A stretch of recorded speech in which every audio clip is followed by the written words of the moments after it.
प्रतिमा का रंग स्याह हो गया, अशुद्ध हो गई मेरी प्रभु की प्रतिमा। ये क्या किया हनुमान? कहां से लेकर आए हो ये कलुषित जल?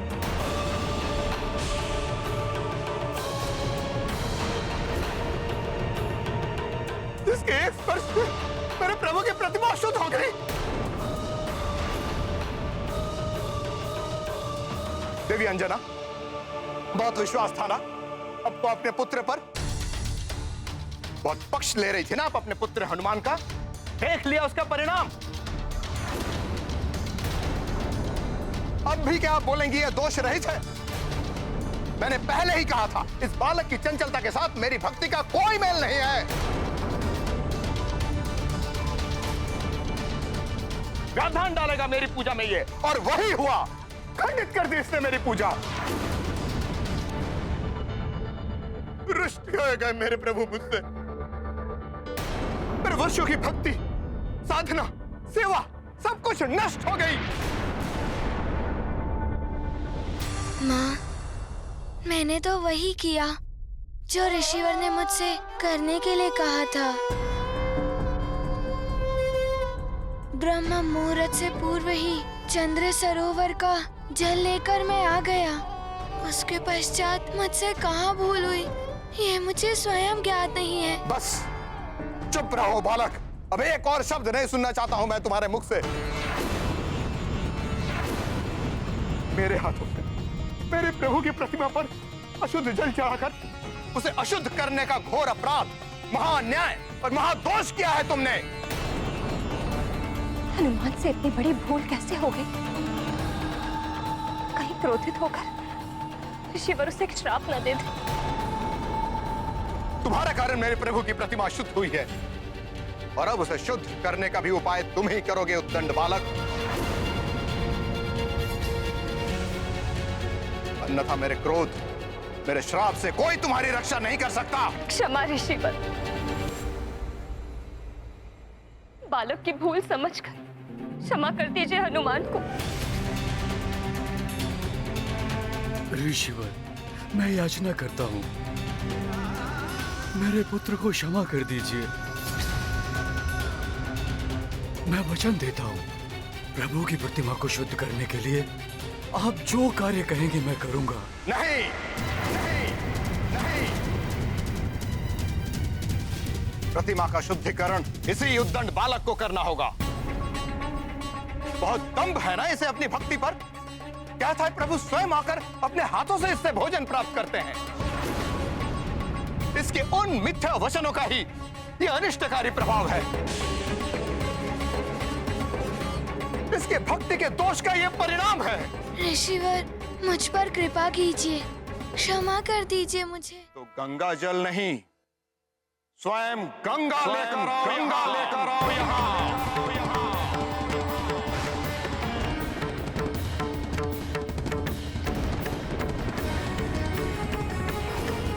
यदि तुम्हारी एक आह्वान पर स्वयं प्रभु को भोग ग्रहण करने के लिए आप बुला सकते हो, तो परम पावनी माता गंगा को यहाँ अवश्य लेकर आ सकते हो। और स्मरण रहे हनुमान, गंगा मैया के यहाँ आके प्रभु की मूर्ति को शुद्ध करने तक मैं अन्न जल सब त्याग करूंगा।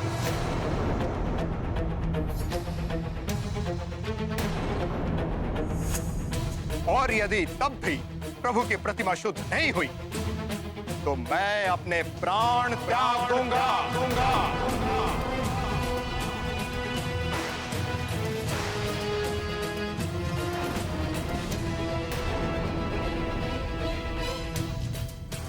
जिसके पाप का वहन तुम्हें करना पड़ेगा हनुमान।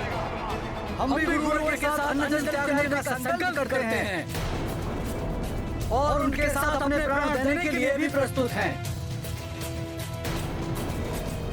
यदि ऐसा हो तो अनर्थ हो जाएगा। हमारे संपूर्ण कुल पर ब्रह्म हत्या का दोष लग जाएगा। बोलो हनुमान, इतनी शक्ति है तुम्हारी भक्ति में? ला सकते हो तुम परम पावनी जीवन दायिनी माता गंगा को यहाँ? परंतु ये कैसे संभव हो सकता है? माता गंगा के प्रवाह को कौन परिवर्तित कर सकता है? माता गंगा को यहाँ कैसे लाया जा सकता है? बोलो हनुमान, है तुम्हारी भक्ति में इतनी शक्ति? ऋषिवर, इतनी कठिन परीक्षा मत लीजिए मेरे पुत्र की। वो तो मात्र एक बालक है।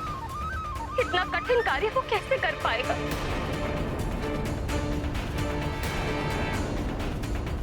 गंगा मैया को यहाँ लेकर आएगा हनुमान। माँ, पिताश्री और ऋषिवर के आशीर्वाद से मैं किसी भी विकट परिस्थिति पर विजय पा सकता हूँ। गंगा मैया के यहाँ आने से ऋषिवर की पूजा पूर्ण होगी और मैं दोष मुक्त हो जाऊंगा। माँ, ये कैसा संकल्प ले लिया तुमने पुत्र? तुम्हें ज्ञात है कि ये कितना कठिन कार्य है? कैसे लाओगे गंगा मैया को यहाँ? कौन सहायता करेगा तुम्हारी?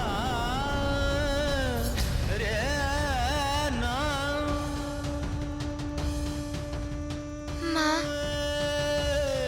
आप चिंता मत कीजिए माँ। हनुमान सत्य और धर्म के मार्ग पर अग्रसर है। जब तक तुम गंगा मैया को यहाँ लेकर नहीं आते, तब तक मैं और मेरे शिष्यों का निराहार निरंतर व्रत चलता रहेगा। जी ऋषिवर। और यदि इस अंतराल में हम तपस्वियों का कुछ भी अहित हुआ, तो उसका दायित्व तुम पर होगा हनुमान। ऋषिवर, आप निश्चिंत रहें। हनुमान ऐसा अनर्थ कदापि नहीं होने देगा। हनुमान शीघ्र ही पवन पावनी गंगा मैया की जलधारा के साथ यहाँ प्रस्तुत होगा। आज्ञा दे ऋषिवर। प्रणाम।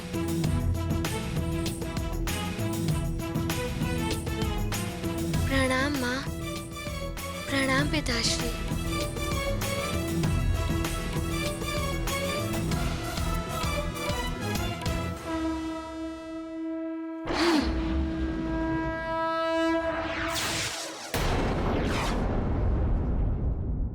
हे ईश्वर, ये कैसी कठिनाई में पड़ गया है मेरा पुत्र। कैसे लेकर आएगा वो गंगा मैया को यहाँ? अब आप ही उसकी रक्षा कीजिए प्रभु। निकट भविष्य में आप पर महासंकट आने वाला है हनुमान। कैसा संकट दुर्गसेन गंधर्व जी?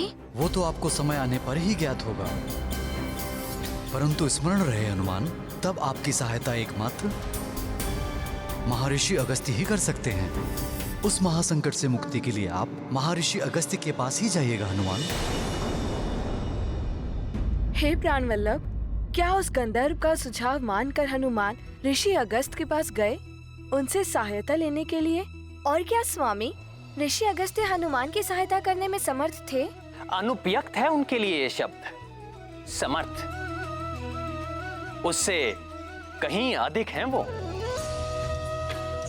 ऋषि अगस्त्य वो ऋषि हैं जिन्होंने मनुष्य रूप में रहकर भी देवत्व प्राप्त किया। जो कार्य करने में देवता भी अक्षम है, वो करने की क्षमता रखते हैं ऋषि अगस्त्य हैं।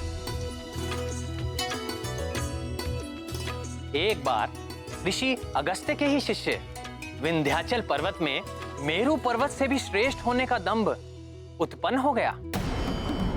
ये प्रमाणित करने के लिए उसने अपनी ऊंचाई इतनी बढ़ा ली कि वो धरती पर पहुंचने वाली सूर्य देव की किरणों के मार्ग पर बाधा बनने लगा। परंतु इतने पर भी विंध्याचल संतुष्ट नहीं हुआ। अपनी ऊंचाई को बढ़ाते बढ़ाते वो स्वर्ग तक पहुंचने लगा। संसार में हाहाकार मच गया। तब ऋषि अगस्त्य देवताओं की प्रार्थना सुनकर संसार का कष्ट दूर करने के लिए विंध्याचल पर्वत के पास पहुंचे।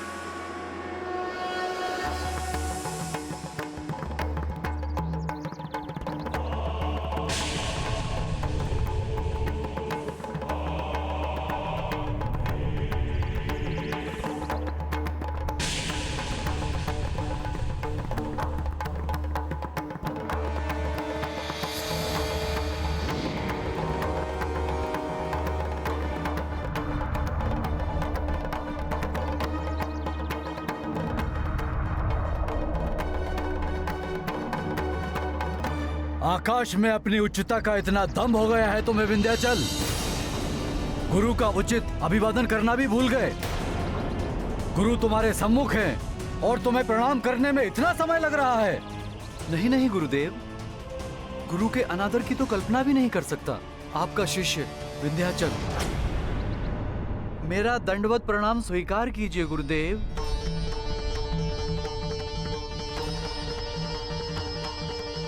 कल्याण हो। विंध्याचल, मैं जम्बू द्वीप के दक्षिण प्रवास पर जा रहा हूं। कुछ समय वहीं रहूंगा। मेरा आदेश है, मेरे लौटने तक तुम दंडवत अवस्था में ही रहोगे। मेरी आज्ञा का उल्लंघन नहीं होना चाहिए। आपकी आज्ञा शिरोधार्य है गुरुदेव। मैं पूर्ण निष्ठा से उसका पालन करूंगा। विंध्याचल को यह आदेश देने के पश्चात अगस्त्य ऋषि ने दक्षिण भारत के दंडका वन में अपना निवास स्थान स्थापित किया। इस घटना के बाद वो उत्तर भारत कभी नहीं गए और विंध्याचल पर्वत सदैव अधोमुख अवस्था में रहा, जैसा उसके गुरु उसको छोड़कर गए थे, और कभी भी इतना ऊंचा नहीं हो पाया जिससे वो किसी को कष्ट पहुंचा सके। ऐसी विलक्षण प्रतिभा के धनी, ऐसे चमत्कारी हैं ऋषि अगस्त्य। एक बार उन्होंने पर्वत को झुका दिया, तो एक बार सातों सागर का जल पीकर उन्हें जल रहित कर दिया था। वो समय था जब युद्ध में देवताओं पर हमला करने के पश्चात असुर सागर में जाकर छिप जाते थे। तब देवताओं के ही अनुरोध पर असुरों को उनके छिपने के स्थान से वंचित करने के लिए ऋषि अगस्त्य ने सागर के जल का पान कर लिया।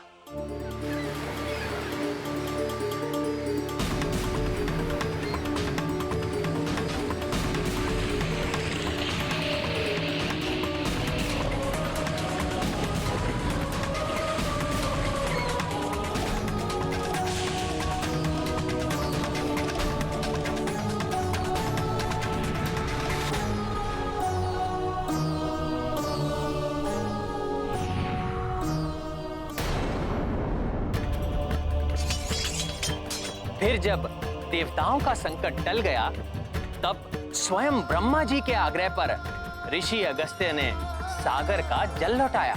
स्वामी, यदि ऋषिवर इतने सक्षम हैं, तब तो उन्होंने हनुमान को गंगा जी को अपने साथ ले जाने का उपाय अवश्य सुझाया होगा।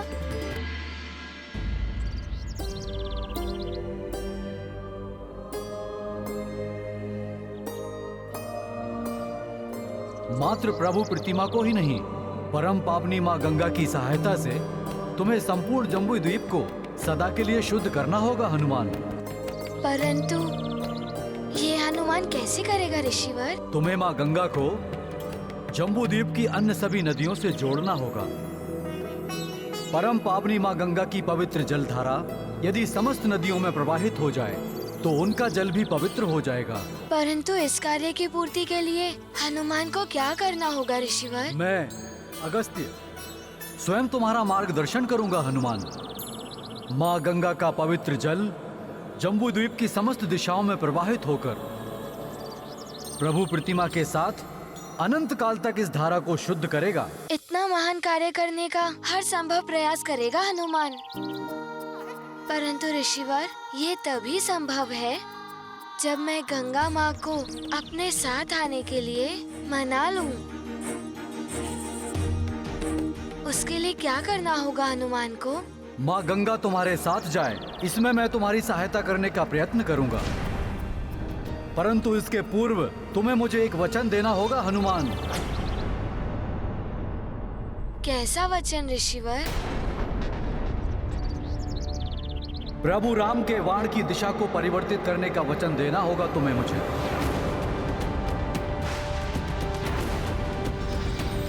भविष्य में मेरे आदेश पर तुम ऐसा करोगे।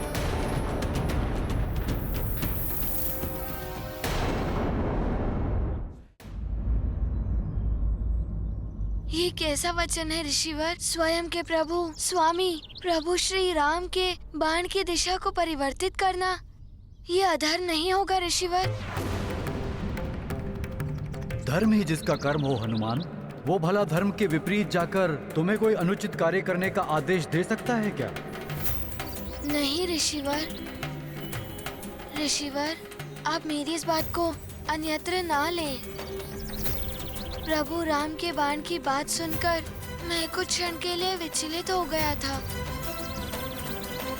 हनुमान आपके पुण्य प्रताप एवं धर्म निष्ठा पर संदेह करने की धृष्टता कैसे कर सकता है? आप तो सर्वज्ञाता हैं।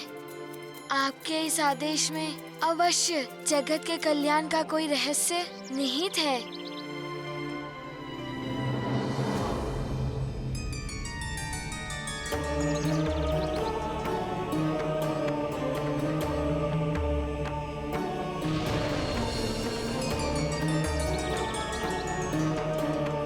अब तुम मुझे एक वचन दो हनुमान।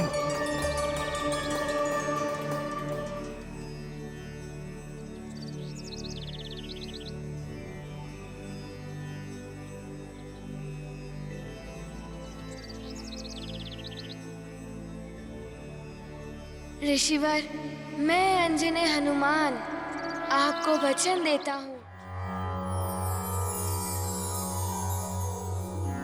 देवी सुरेश्वरी भगवती गंगे त्रिभुवन तारिणी तरल तरंगे शंकर मौलि विहारिणी विमले मम्मतिरास्तां तव पद कमले हरिपद पाधि तरंगिणी गंगे हिम विदु मुक्ता धवल तरंगे दूरी कुरु मम दुष्कृति भारम कुरु कृपया भवसागर पारम तव जलममलम येन निपीतम परम पदम खलु तेन गृहीतम मातर गंगे त्वय्यो भक्तः किल तं द्रष्टुं नायमः शक्तः।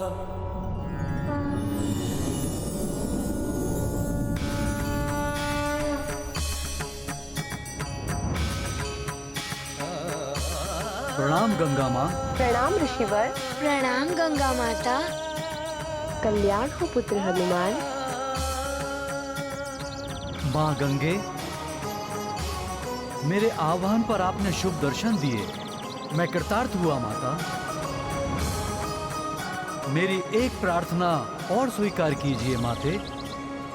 हनुमान के साथ सुमेरु सरोवर तक जाकर हनुमान को संकट मुक्त कीजिए। अपनी पावन जल धारा को जम्बू द्वीप की समस्त नदियों से जोड़कर उन्हें भी पवित्र करने की कृपा कीजिए माते। ऋषिवर, मैं हनुमान के साथ अवश्य चली जाऊंगी, परंतु मैं अपने तीव्र वेग के कारण चिंतित हूँ। मेरे वेग के सामने जो पड़ता है वो मुझ में समाकर नष्ट हो जाता है, परंतु यदि हनुमान मुझे आश्वस्त कर दे कि वो मेरा मार्ग प्रशस्त करेगा एवं मेरे मार्ग में आने वाले प्रत्येक जीव जंतु को हटा देगा, तो मैं यथाशीघ्र ही इस पुण्य कार्य में सम्मिलित होने के लिए प्रस्तुत हूँ। परंतु यदि मेरे वेग से किसी एक जीव को भी क्षति पहुंची तो मैं पुनः शीघ्र लौट जाऊंगी। पुत्र हनुमान, माँ गंगा की जो इच्छा है उसे पूर्ण कर पाओगे?